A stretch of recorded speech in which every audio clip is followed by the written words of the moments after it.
একটু হাত তুলে দেখুন তো, যারা আট্টসী দরবারে যান নাই, কারা কারা যান নাই একটু হাত তোলেন। অনেকেই যায় নাই। যারা যান নাই বিশ্ব জাকির মঞ্জিল আট্টসী দরবারে যারা যান নাই, আপনার দাওয়াত দিয়ে গেলাম মহাপবিত্র বিশ্ব উরুস শরীফ 2025 সামনে ফেব্রুয়ারি মাসের 15, 16, 17, 18। আপনারা যারা যান নাই বিশ্ব জাকির মঞ্জিল দরবার শরীফটা দেখে আসেন। বিশ্ব জাকির মঞ্জিলে কি হয়, ওইখানে সত্য তরিকা হয়, সত্য ইসলাম আছে কিনা, ওইখানে গাছ বাজনা করে কিনা, নাচানাচি করে কিনা, না ওইখানে গাঁজা খায় না কি করে, আপনারা একটু ঘুরে দেখে আসেন। দরবার শরীফে ঘুরে দেখে আসেন। যদি ভালো লাগে আপনারা বায়াত গ্রহণ করবেন, আর যদি ভালো না লাগে তাহলে বায়াত গ্রহণ করার দরকার নাই, দরকার নাই।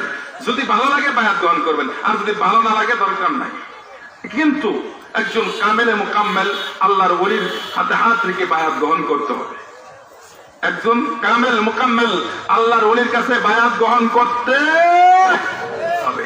যদি না হন তাহলে আল্লাহর নবী হুঁশিয়ারি দিয়েছেন, মান মাতা লাইসা ফি উনুকিহি বাইআতু মাতা মাইতাতাল জাহিলিয়া, যেই ব্যক্তি বায়াত গ্রহণ করে না, বায়াতের রশি গলায় ধারণ করলো না, তিনি যেন ইলমে জাহিলিয়াতের মতো মৃত্যুবরণ করলো।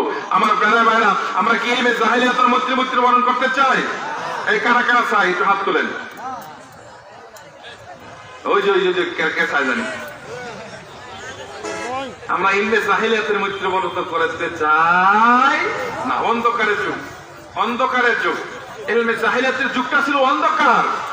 সেই অন্ধকারের যুগে ঈমান নিয়ে মৃত্যুবরণ করতে মানুষ পারত না। কথা বুঝতে পারছেন আমার প্রাণের ভাইরা? যা আমি আবার দাওয়াত দিলাম, যারা বিশ্ব জাকির মঞ্জিল যান নাই আপনারা যাবেন, যায় দেখবেন। যদি ভালো লাগে বায়াত গ্রহণ করবেন, আর যদি ভালো না লাগে বায়াত গ্রহণ করার দরকার নাই।